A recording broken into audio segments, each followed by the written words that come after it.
All right, welcome everybody. Can you hear me? That's working. All right, I'm Carl Lutch with the Arizona Game and Fish Department Flagstaff, the Terrestrial Wildlife Program Manager.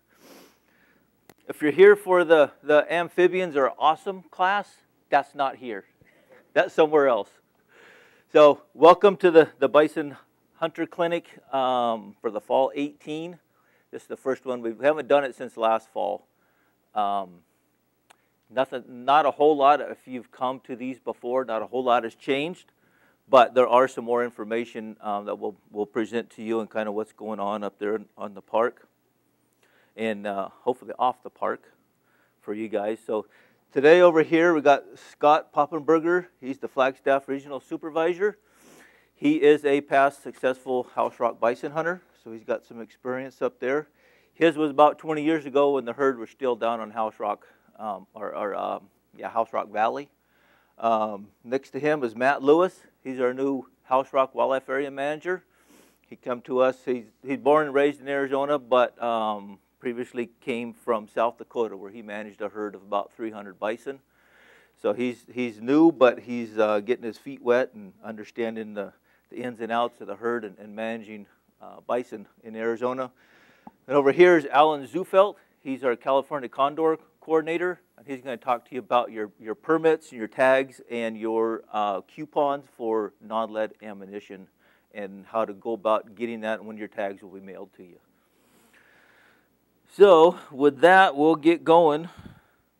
And one thing I'll just, if you don't know, a little about the housekeeping, bathrooms are out the door you came into and to your right. Over there, also a drinking fountain there. And we like to keep this pretty informal. So interaction is good. Ask questions at any time. We're here to impart as much information and be transparent about these hunts. They are different than any other hunt in Arizona, and we'll go through that. And any questions, just ask away, and we'll discuss it as a group, and so that everybody knows and everybody's front loaded on what to expect up there. So we're going to go over, here's kind of the agenda. I'll go over the background and legalities of hunting the house rock bison herd, the age and sex of bison, and scouting, hunting.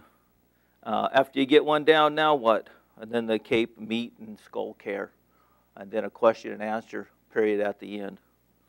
And I think everybody probably saw the hunter packet in the back. That's been updated. If you had one in the past with more information on it. All right, so congratulations, you got your bison tag. That's one of the hardest steps to get. How many had 15 or more bonus points? 20 or more? 25. You had 25. You had what? 15? Okay. Some of these hunts, especially with the cow hunts, don't require as many bonus points to get drawn. I think there was one, Ray over here, had a permit last year, and he's drawn again this year. The bull hunts require typically 25 or greater bonus points to get drawn for those. So these cow hunts aren't as difficult, but they're still difficult. They're still a difficult to get drawn. So that's one of the hardest steps, have that tag in hand. Well, now what? And that's what we're going to talk about today. You'll find out, if you don't already know, these hunts are different than any other big game hunt in Arizona. And that's why we do the clinic, hopefully impart and give you guys as much information up front load you so you know what you're getting into and how to go be successful, what past hunters have learned, and that's what we're going to talk about today. We do want to recognize Russ Jacoby and Corky Richardson for their contributions to the PowerPoint also. Early on when we started these clinics, they participated in this, and some of their information and slides are in here. So just wanted to recognize their input. All right, just a little bit of background information, kind of what you got. You probably heard buffalo and bison. Why the difference? Okay, so what is the difference? True buffalo, according to those that have studied and the scientists and the academics, are only found in Africa and Asia. They're not found in North America. They're known as the Cape buffalo and water buffalo. Okay, so buffalo and bison are in the same family, Bovidae, but they're two distinct species. One in the Old World and one in the New World of North America. So they say. So American bison consist of the plains bison and the woods bison. Woods bison are found just up in Canada, historically, and that's where they're still at, and Alaska. Okay, they're only found in North America, which includes the northern end of Mexico, too. Historically, there were bison in northern Mexico. Okay, kind of believe there's some different stories about how they came to be known as buffalo or called buffalo in North America. Early pioneers, buffalo in the 1850s, 1860s, 70s, huge market, worldwide market for leather. Had a superior leather grade, and they were supplying that worldwide market. And believe that, at least one of the stories I read, that from buff leather was where the buffalo came from. There's also some stories of French settlers who call them buffalo, was their term for them, probably because they thought as the buffalo in the old world. But regardless, you'll hear us call them buffalo today. You'll hear them called bison. Same animals, two different names. So the plains bison are native to Arizona, but they weren't abundant probably ever, and they weren't here during the settlement period in the 1800s. But through the archaeological digs, they are finding bison remnants, bison carcasses, bison with calves in some of the digs in southern Arizona. Basically, it's northern Arizona along the eastern side down to southern Arizona grassland plains. So, a little bit of the history. These animals in the house rock herd came to Arizona. Most of them came in 1906. At least the animals are descendant of these animals. Were brought here from a guy named Buffalo Jones. And he had these animals previously in the 1880s. He reacquired them again and got permission from the federal government at that time. He was friends with Teddy Roosevelt. And he brought them from the railroad line. There weren't any roads back then. Railroaded them into Lund, Utah, trailed them like cattle to the south end of North Kaibab, which actually was on Grand Canyon National Park today, before the park was there. His goal was to cross them with Galloway cattle. And that didn't work out so well, so he did it for 3 years and rounded up what he could, took them back to the railroad and sold them. I think they went to New Mexico. But there was a core group of 15 to 20 animals left there. And those animals became the house rock herd today. So in 1927, the state of Arizona made a final payment of $10,000 to a guy named Jimmy Owens. And that 15 to 20 animals grew out to 98 at that time, 1927. First hunt we had was in December of 27, shortly after acquiring that herd. I think there was mostly bulls that were harvested then. 1950, House Rock Wildlife Area was established. Forest Service set aside 2 cattle grazing allotments specifically for bison management in Arizona. And that's 1950 was when that was established. Up to 1972, they were either harvested in the old cattle pastures or they were rounded up in the pens. The cull animals at that time were separated, left in the pens, and hunters shot them in the pens. In a couple acre pasture is what it was, up to 1972. How many have heard of or seen the movie Bless the Beast and the Children? So one. It's an old movie back in the 1970s, early 70s, that displayed about how these animals were treated and harvested in the corrals. That led to the first Arizona public protest of a hunt in Arizona. and maybe some of the first ones in the country of wildlife management protests. Those protests from that movie led to open public, or different hunt structure was implemented after 1972. 1982 on House Rock Wildlife Area was the first open public hunt, just like deer and elk. You're on your own. That had some implications. House Rock Wildlife Area is approximately 54,000 acres. Wasn't big enough to withstand that disturbance on the herd, and that left to some interactions that happened, and we can look back now and understand what happened to lead to the current situation. So about mid-1990s, the first animals showed up on Grand Canyon National Park.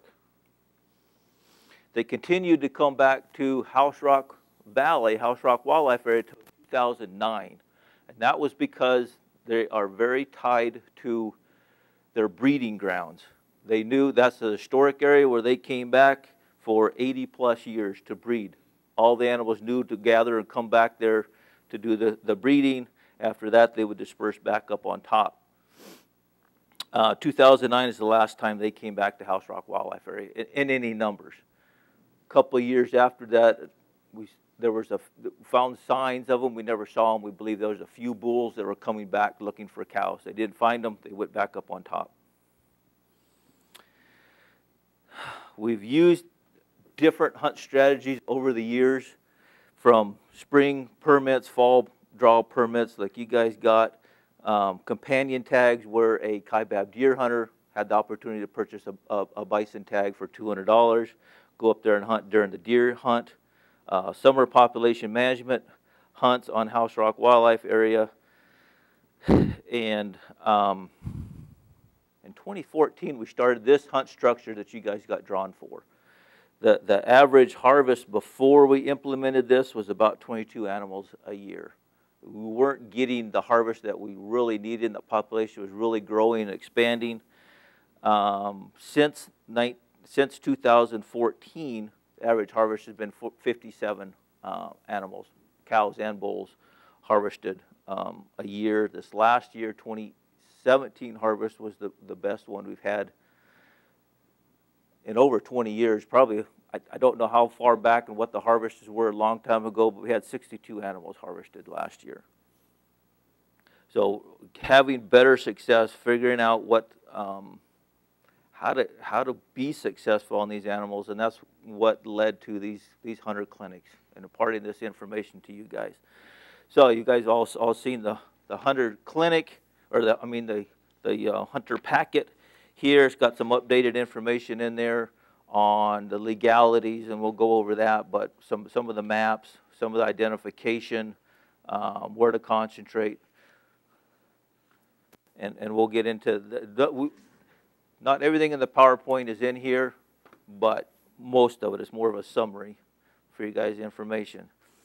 Here's just kind of the last 2 years, 2016 and 17 harvest, broken down by the hunt type up on top, so you can look at what you got drawn for and what the hunt success has been.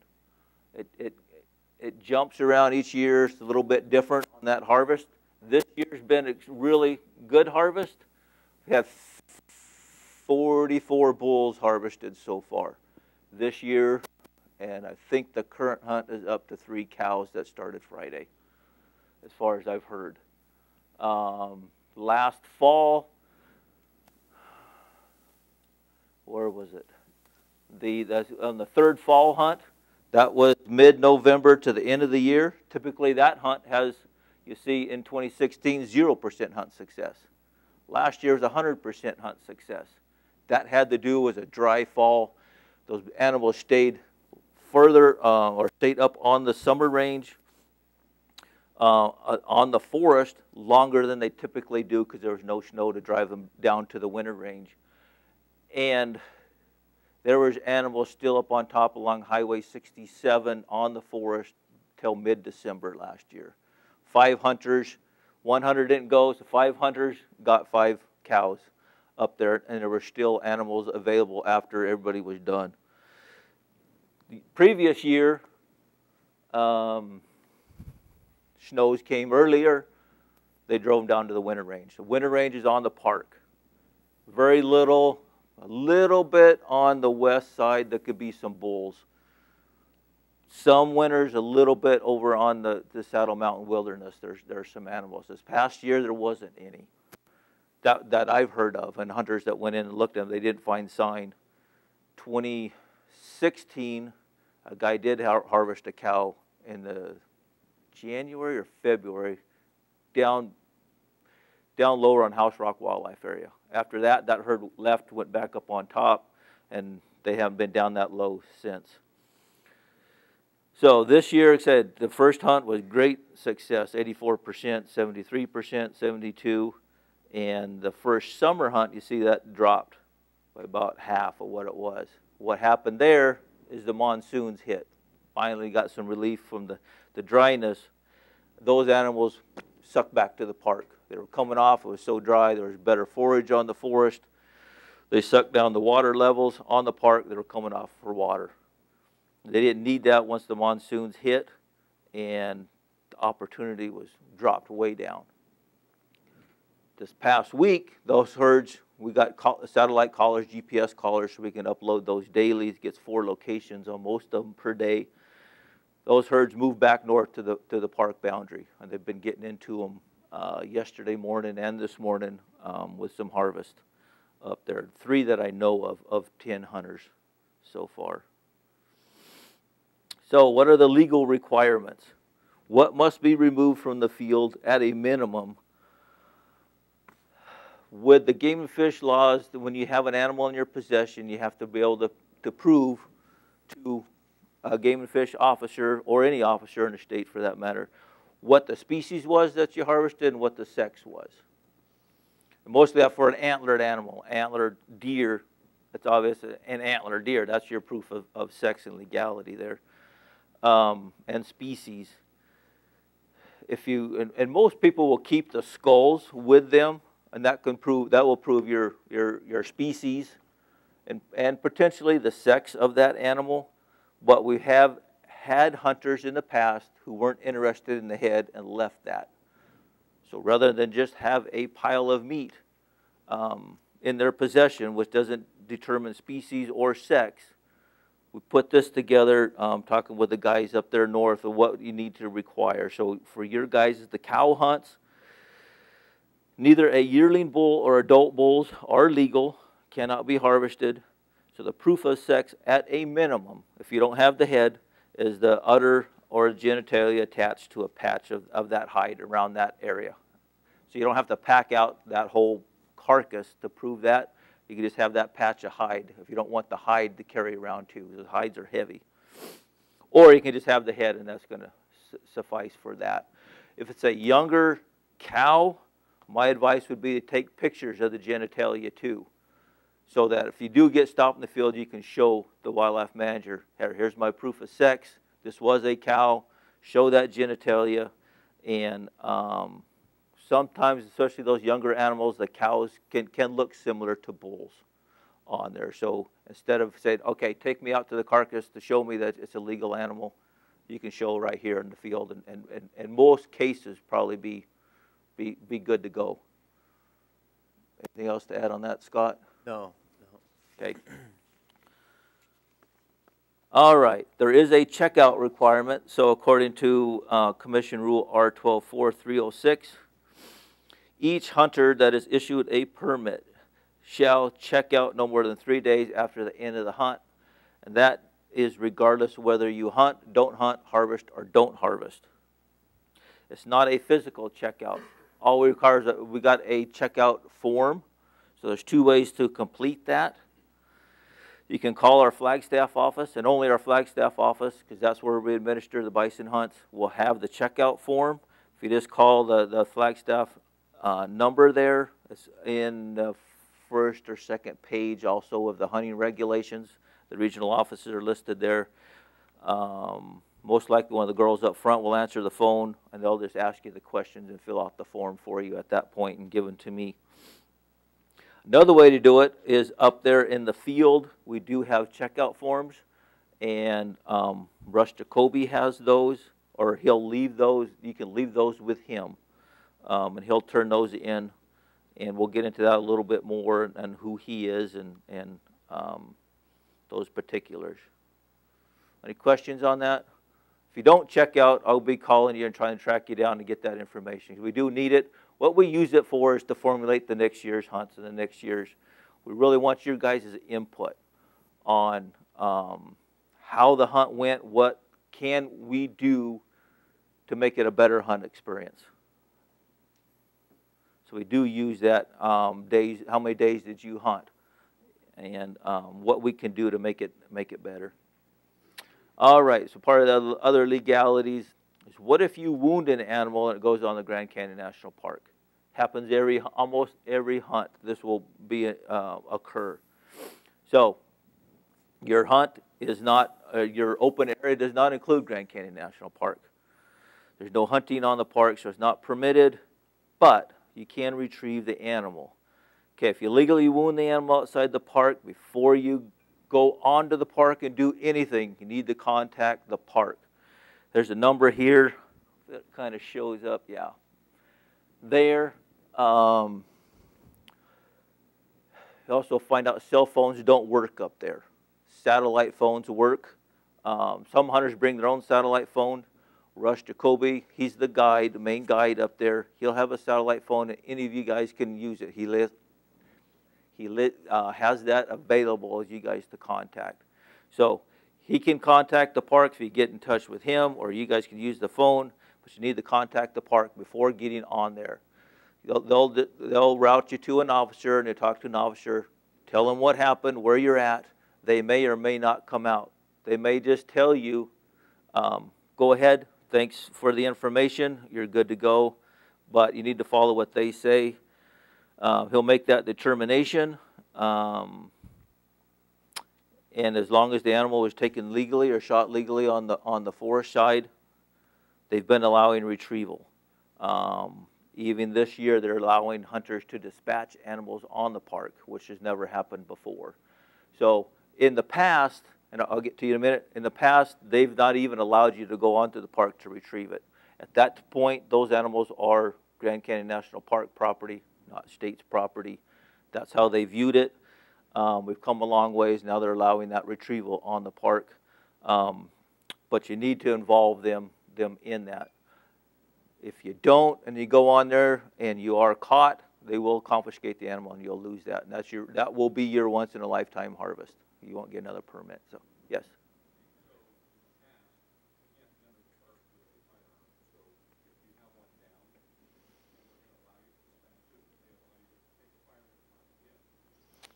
Yeah, so the question was, in the past, they've not allowed firearms onto the park.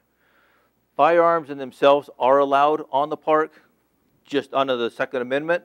They can't take your Second Amendment rights away on the park, so they've changed that in the past. But you can't hunt on the park. So, but once you get permission from a park ranger, they are allowing some hunters, as long as it's an animal that is down and probably not going to get up and is suffering, they'll allow you to dispatch it. But not an animal that is up and actively still moving, they're probably not going to allow you to do that.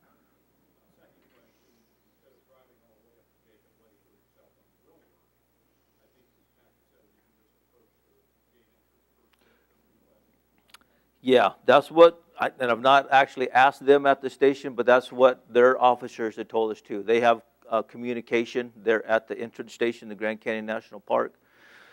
So just to reiterate what the question was, so everybody heard it, and we can get it on the recording too, is you can go to the entrance station in Grand Canyon National Park, and they have communications, and they'll relay to you also on that. Or if anybody else, each of the last 2 hunts, there's been 1 or 2 other hunters that are bringing up satellite phones too with them, so they have that communication. Any other questions on that? The only caveat to that is no vehicle retrieval on the park.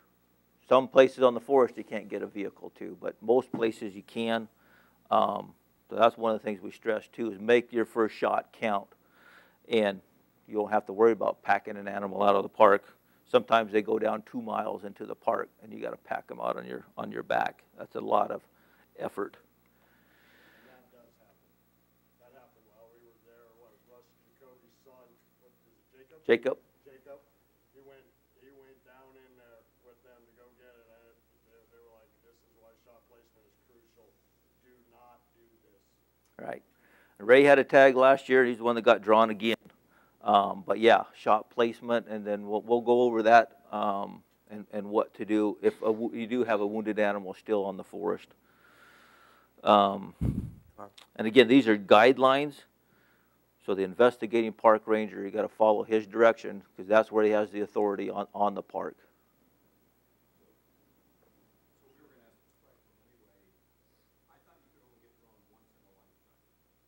So the question is, I thought we could only get drawn once in a lifetime. It's once in a lifetime harvest.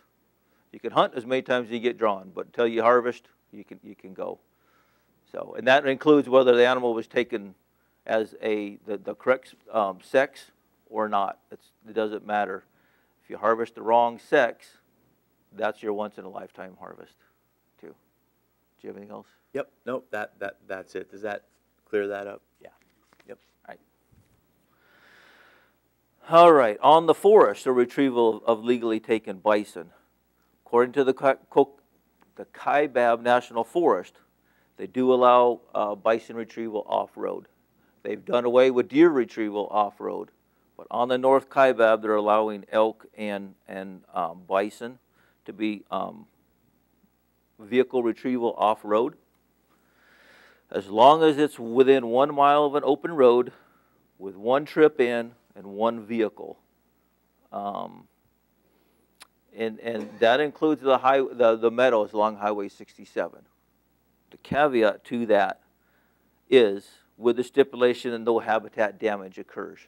So if it's wet, it's a meadow this time of year, if you're going to leave ruts, that's the stipulation. They say no. Most of the time, the hunters are cutting them up and packing them out to the highway. Usually 100, maybe 200 yards, rather than driving out. If you drive out, you will crush down the grass, and that will leave. That could be visible for 6 months out there or so. But point is, you can legally do that according to the Kaibab National Forest. Is there a limit to how far you have to be off the Highway 67? So the question is, to legally shoot and harvest in a hunting situation, how far do you have to be off the highway?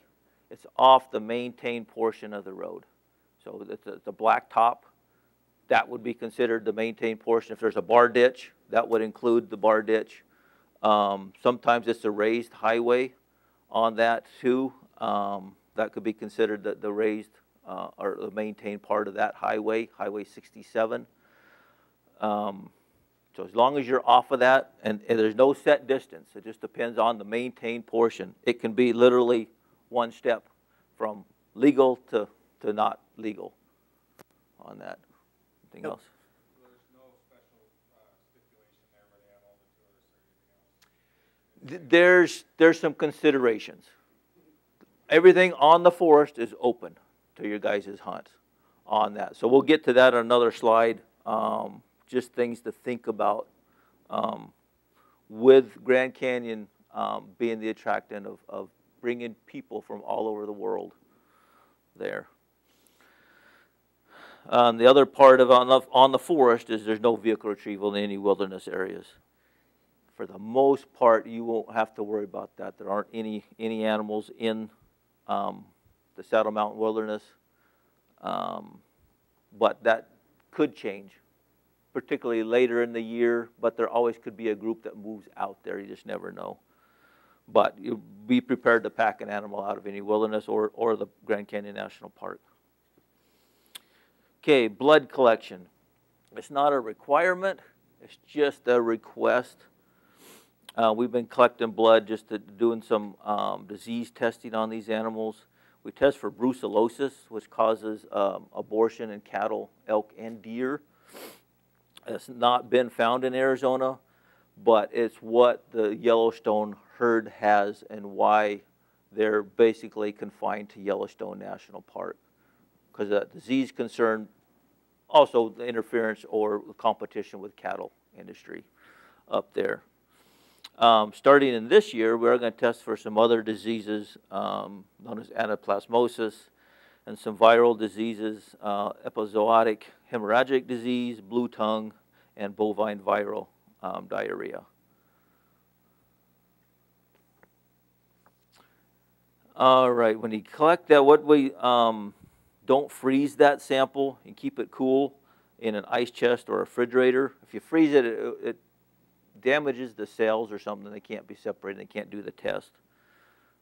And the easiest part is just have a plastic water bottle. If you have those with you, just empty that or use an empty one and just fill it about a quarter full. That's all we need. And then we'll spin that down and we'll send it into a lab at the end of the year. And you could turn that in to us at the Flagstaff office. Monday to Friday, 8 to 5 is what our hours are. Or you can leave it at Rush Jacoby's camp, and he'll turn it in for us too, along with your hunter checkout if you prefer that. And if not, I mean, as long as we get it, that's the checkout form especially. All right. So hunting spots on public land. Every year throughout the state, there are some conflicts between hunters, especially at water holes, especially more so during elk hunts, archery elk hunts, bull hunts, big bull in an area that could be competition. Some hunters will try to keep other hunters away from those sites. Point to this is on page 10 of the regulations, just to remind everybody, be respectful of each other. Basically, this hunt area where you're going to be is about 15 miles long, but a mile or less wide. And some of the sites are within 100 yards of Grand Canyon National Park. So just one thing on here says, please refrain from confrontational behavior. Ethical hunting is everybody's business. That includes not only at water but salt stations. There's only 10 permits. There's plenty of areas up there to work and to look for bison. And we just ask everybody to cooperate and work together. It's such a small area, and that's why we're here today to impart that information on how to be more successful. All right, starting with the fall 2018 hunts. Is there anybody that has the last spring hunt coming up? One hunter here, starting in less than 2 weeks up there. So this doesn't pertain to you, but the rest of you, it does. House Rock Wildlife Area is closed for a couple reasons. For your hunt, this area up here by the headquarters is closed. But it won't impact. There's no bison down there other than a herd in a pasture that we brought down last December. They were yearlings, and that's why we closed. 2 reasons why we closed it. We have a new herd that we're starting down at House Rock, hopefully to develop site fidelity down there, where we have full authority, management authority, versus the animals up on top, where most of them reside on Grand Canyon National Park, where we don't have any authority to exert management on that herd. So House Rock Wildlife Area was closed for one, to protect that new naive herd as they're growing out. We're going to keep them in the pasture for at least the next 3 years. So they go through several cycles of breeding and calving on House Rock Wildlife Area, with the thought that they will have site fidelity to House Rock, much like the old herd did for 80 plus years on House Rock Wildlife Area. So management goal is to again have House Rock bison herd concentrated in House Rock, where we have the authority. Can we see those from the road on the drive-in? You look over in that direction, or is it far enough? It's No. be 20 miles, Okay. 20 miles off. Not from the highway. No. Yep. It's Yep. 20 miles, 22, well, about 20 miles down to the House Rock Wildlife Area boundary. And then they're actually back on closed roads, closed Forest Service roads. And the gates into them are locked. So we don't want any accidental opening of gates and letting them out before we feel that they're really established there. Okay, secondarily to this, the other reason we closed the House Rock Wildlife Area is to allow any of these animals that are up on top, once Grand Canyon National Park starts implementing reduction actions on the park and disrupts that herd, we feel we want an area for them to go to. What we're hoping to do is replicate that refuge effect on Grand Canyon National Park back on House Rock Wildlife Area, at least during the initial stages of reduction, to allow that movement again to be reestablished and that link back to House Rock Wildlife Area. Depending upon how many come back down, we'll have hunts back on House Rock Wildlife Area. Likely there'll be too many to be incorporated into the herd. Where we would like the herd to be in number-wise is 80 to 200, what we feel comfortable that we can manage without too much disturbance and keep them on designated range. The goal is not to, in working with the Forest Service, is not to confine them to House Rock Wildlife Area, but the herd be concentrated on House Rock Wildlife Area. So once they do get there, we'll probably do hunts similar to what has occurred on Raymond. We'll take hunters out and we can control the interaction with that herd. Probably later winter when it's full snow up on top to block any return back to Grand Canyon National Park would be the hope. So, yes, sir. Where is that boundary at? Is that about at the wilderness boundary? Did you come down to the Costco? Basically, it's not exactly the same. The boundary for House Rock Wildlife Area was established before the wilderness was, but they're real close. And basically it's and I forget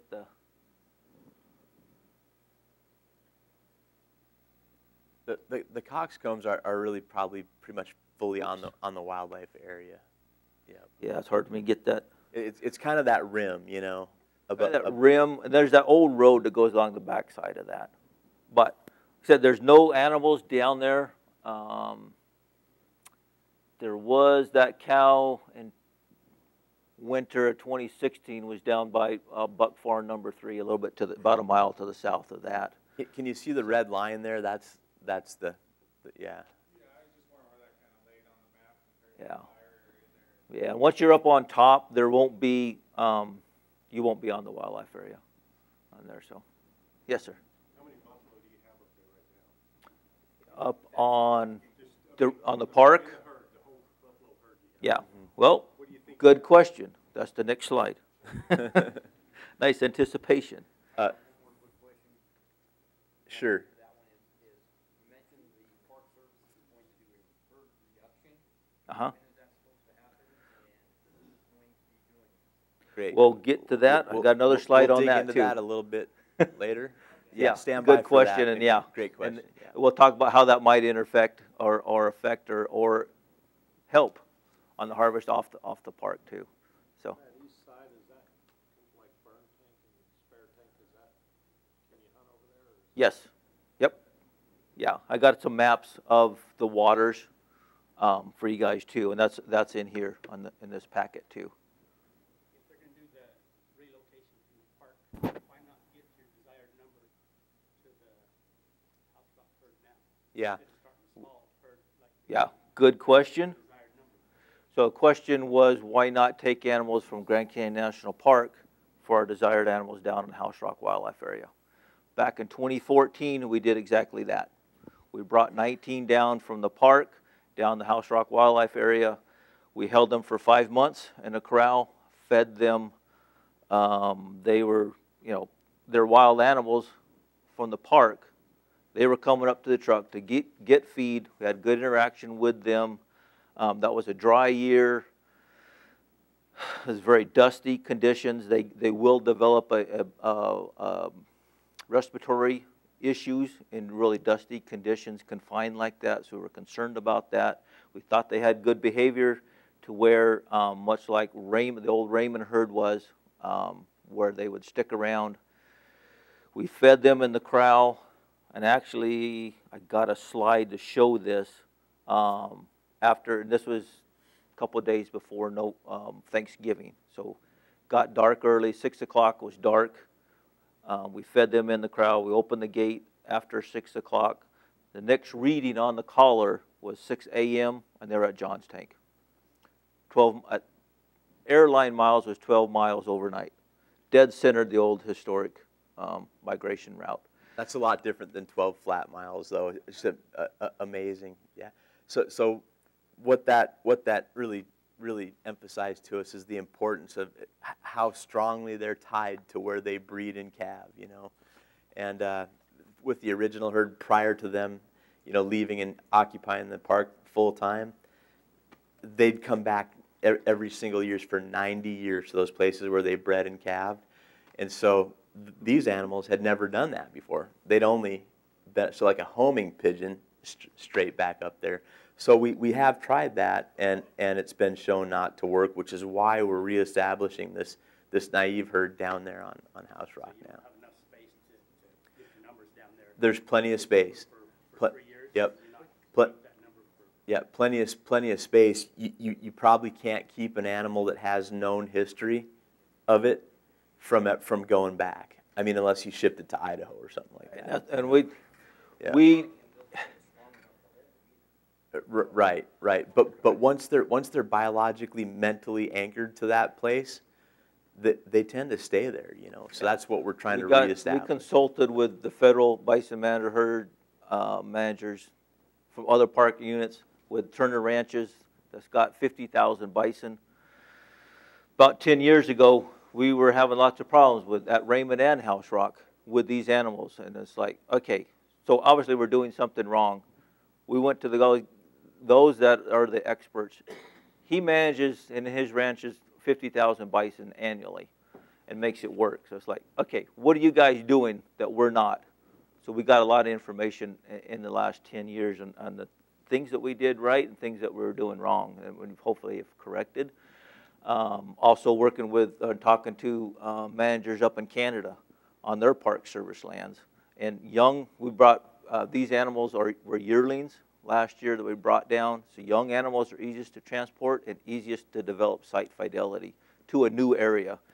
Where adults have site fidelity somewhere else. There was one transplant in Canada, I think they moved them Elk Island to Banff National Park. At least one of those adult cows went back over 400 miles back to where she was caught. So they have a really strong fidelity to where they were born and to where they breed. So we're hoping to replicate that and use that to our advantage to reestablish them back at House Rock. We wish it was as simple as trucking them down, and man, that would make life easy. But it just doesn't work that way. Yeah. We've got on a fence that is working too. The new herd is they grew up on electric fence. We got these animals from American Prairie Reserve in northeast Montana. They grew up with electric fence, so they respect the fence. They're not even challenging it now. We'll see. Time will tell. You know, we learn almost daily from what they are showing us, and that's one thing that I learned from one of the meetings.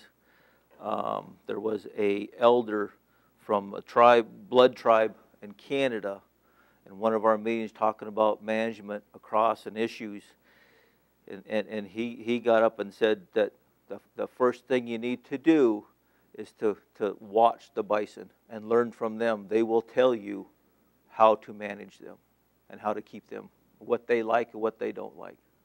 So pretty interesting and some insight. So let's keep going. We'll try to get a break here pretty quick, a coffee break. So we just ran a new model that we got, kind of see where we're at. These animals aren't like deer and elk in that they're small meadows on Grand Canyon National Park. Most of the time they're in the trees. We can't count them from the air very well at all. So this model is saying for 2018, and this model will run about 20,000 replications given the input of surveys and harvest and where we started with the population when they were back at House Rock Wildlife Area. So of these 20,000 runs in the model, it says the best fit is around 688 animals at the beginning of 2018. And then it has the range there of 423 to 927. Within those two boundaries, about 100% of the time that that population is actually within those two numbers, and most likely around that 680 range. So harvest, and we knew this, harvest is not even keeping up with reproduction on the park. They're still growing. Played around a little bit. It will take a harvest of at least 70 cows just to stabilize this population right now. So last year we only harvested 28 cows. So that's part of of where we get information from you guys. We put too much pressure on the park. I mean, of hunters distributed along the boundary. Those animals just go back to the park and stay there, and they're not going to be available until that pressure is relieved. So we try to maximize our goal with these hunts is to maximize harvest and hopefully not impacting opportunity that you guys have of those animals coming off. So it's a fine balance. We started with like 7 permits during these hunts, and most everybody was killing, harvesting. We increased it up to 12, and the harvest seems to drop. The hunt success drops, so we backed off of that. And hopefully around this 10 permit, at least in the fall, the spring hunt, it has a longer hunt season, and the June hunts is really dry and they're coming off, so we still have 12 permits in those. But the bottom line is, if we were going to manage a herd, house rock herd of 80 to 200 animals, there's a lot of animals that need to be removed up there on the park and the forest. Before each hunter meeting, before each hunt, we'll have a hunter meeting that we'll host up there. This is our trailer. It's just west of the 270 and the 223 junction. We'll go over stuff, current locations and things, and introduce everybody that's hunting during that hunt. Seems to be well received, and I think it does help. All right, just some miscellaneous information. The park entrance is $30, good for 7 days during your hunt. So what does that mean? What is that advantage? You can get potable water there at the park, at the campground, for your trailers. So you don't have to fill up your water tanks in any trailers and go in and haul it from wherever you're coming from. That's for a vehicle. That's $30 for a vehicle pass. Yeah, not go per in there person. and you go in there. You can get water instead of haul it, or you can fill up your tanks and haul it too. It's just up to you. Just another option that's available instead of hauling 100 gallons of water. All right, there's a trailer dump station at the campground of the North Rim too, that you can use. So you don't have to haul any dirty water away or back home. I also went in the other night and looked at the gas is cheapest at the North Rim Village. I think unleaded was around $3.34, I think. Diesel was about $3.45, less than $3.50. And as you go north from there, from the hunting area, there's the DeMont Park Station, and then there's Jacob Lake. Jacob Lake's got some of the highest gas prices in the state. So I always try to avoid that. The DeMont Park is kind of in the middle between, price-wise, between Jacob Lake and the North Rim. Another option is cliff dwellers. Before you go up the North Kaibab, they have, I think their gas was comparable to the North Rim, and the diesel was pretty much the same price. So just different options. You don't have to go to Jacob Lake. It's going to cost you more there.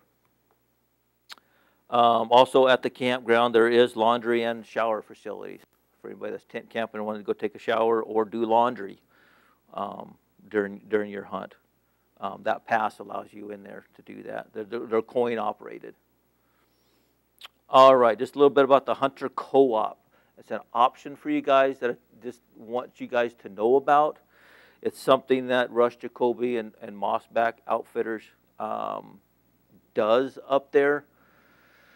And what it is, it doesn't cost you anything, but he'll give you a radio and he'll provide information on the current locations. They have cameras out, all these salt and water locations. They have blinds out and chairs in the blinds, and he'll share that information with you at no cost to you. What they do is you just show up that morning before daylight. You talk about who's going where, so that you're not on top of each other, and then you go about your day. If you don't want to participate, I just want you guys to know, so you're front loaded on that option. We don't endorse or condone it. It's just an option for you guys to be aware of. If you want to go off and do your own thing, you know where the locations are. The only thing that we would ask is just to coordinate with the other hunters, say, this is where I want to hunt, so that everybody else goes somewhere else and not coming in on top of you on that. So, yes.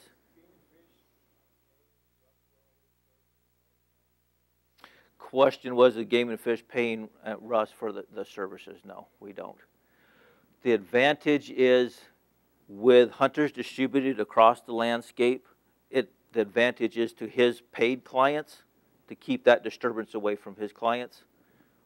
Advantage also to non-paying clients, then they got a spot for themselves during that day.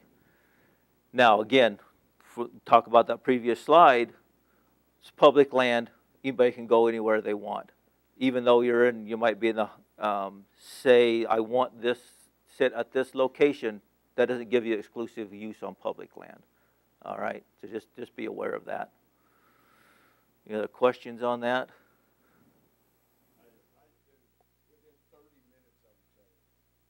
Yeah, so there are some advantages. Some people love it, others hate it.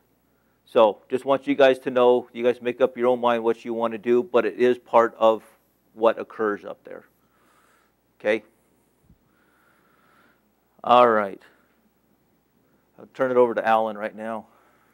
So, I think this is on. Can you guys hear me at all? Yeah? Okay.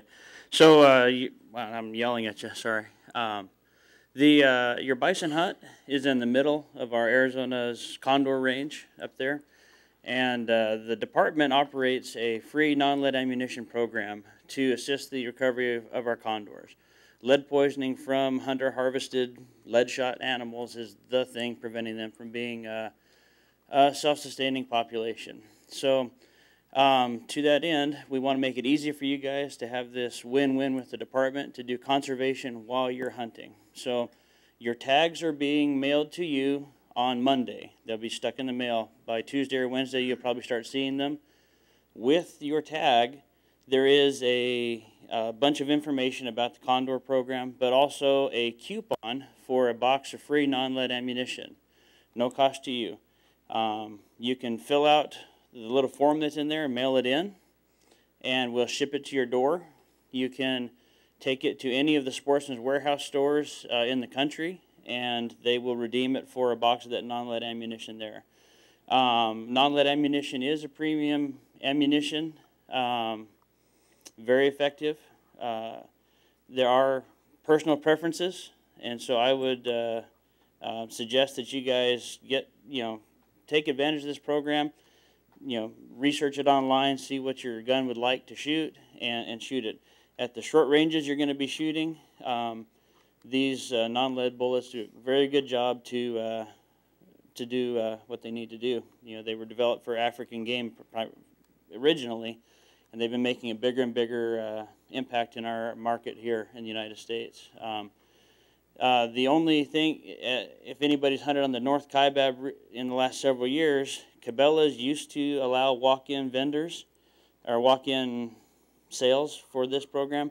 They do not do that anymore. For Cabela's, it's mail-in only. So you just fill out the card and they'll ship it to your door. But think about that. If your hunt's coming up really soon, you're hoping that they get it shipped to you in time. So the other option is that at all of our Game and Fish offices, we have a limited supply of certain common calibers.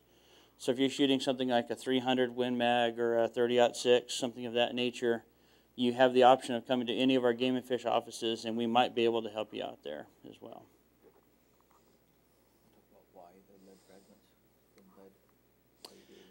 Yeah.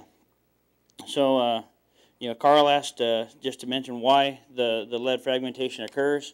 When a lead-based bullet impacts an animal, as it is mushrooming and doing its job killing the animal, is also shedding lead fragment out into the organs and the gut pile of the animal. When you gut your animal, take it home, have your steaks, that's totally awesome. But that gut pile then remains in the field. And we've all said it, hey, let's just leave it for the scavengers, And the problem is that the scavengers do eat that. And as they eat that, they're also ingesting those lead fragments, especially all of our avian scavengers, and they end up getting lead poisoning, which kills them. And it doesn't matter what the species is. In fact, condors are very good at dealing with lead. So it kills other things as well. So that's why it's a conservation action, is us as consumptive users can still hunt and do our thing and do something good for the wildlife downstream instead of potentially poisoning it. I was just going to ask, if you want to hand load, how does that work with bullets instead of a box of ammo? Okay, the question was if you want to hand load instead of get a box of bullets. Projectiles for reloading are also part of the program. So you just order the right one or go to the shelf and buy the right one, and the program pays for that. In fact, if you got the time to do it, that's the good way to do it, because you get 50 instead of 20. So you got time to play around with your load and everything. So. That brings out a good point. There's been some talk recently about these bullets not working, especially from barns. We've not experienced that, but if you get these, just like with before any hunt, you should be sighting them in and make sure there's no issues that you'll encounter. You don't want something to happen at that time you're shooting your once-in-a-lifetime animal. Yeah, the Carl's mentioned there, Russ Jacoby, the primary guide up there, he has a personal problem with Barnes bullets. Barnes has provided bullets to 10,000 of our hunters, and we don't experience the same kind of issues. It's just a personal preference that he would discuss with you. But I would put it to you guys to research the options and figure out what's best for you. And it is not a requirement. It is just an opportunity for you to participate for the benefit of other species as well. And there's Alan's. If you have any issues trying to get your ammo, there's Alan's phone number up here too. That is one other thing, and then I'll shut up, is Weatherby calibers have been quite hard to get. If you're shooting anything, something, whatever it is, Weatherby, you might have some luck at Sportsman's Warehouse. If not, call me, and I can order it directly from Weatherby. It's only about the only way that we can get Weatherby calibers directly to you. Cabela's no longer carries any of the Weatherby calibers. They just cost too much, were too expensive to keep on the shelf. So, any other questions? All right, I think we'll go to, just real quickly, somebody mentioned about what's happening on the park and the timelines there. In the spring of 2014, it kicked off the public comment period. We've been meeting the fall of 2013 with the Park Service and the Forest Service, try to come up with a solution. So that's what it kind of started when the Park Service started. They don't have an option legally to have hunting on Grand Canyon National Park. So they got to go through these steps and evaluate it, and they can do lethal removal through different options there. They can also do capture and removal. So October of 2017, last October, they completed that environmental review, and that's their environmental assessment. It was signed. The reduction actions can take place as approved in or talked about in that EA. To date, no actions have occurred. We believe, last we heard, that there might be at least a capture operation in the end of September to early October of this year.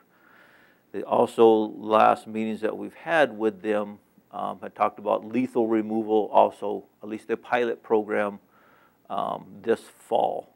I don't know, our Game and Fish Commission had directed us to disengage from those meetings. They didn't want Game and Fish. There were things occurring that the park was going to do that the commission was set against, and they didn't want us as a department looking like we condoned what the park was doing. So we've not met with them, but the last that we heard, this is kind of the timeline they were talking about with full implementation depending upon what happens this fall, beginning in 2019. If you want information, more information on that, just Google Grand Canyon National Park Bison Management, and the stuff will come up. So what happens if they do something right during one of your hunts, or would they do that? They can, yeah. It's what, yeah, if there is, there'll be a disruption on the park.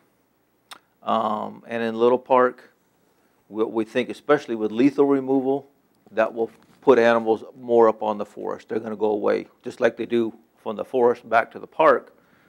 They could be reversed from the park out to the forest too.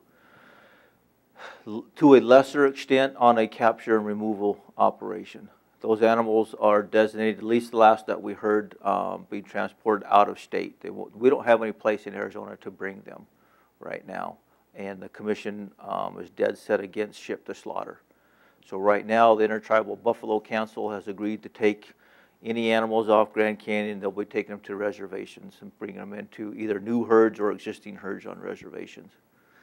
But we think, especially the lethal removal on the park through citizen volunteers, what they talked about, will increase opportunities off the park.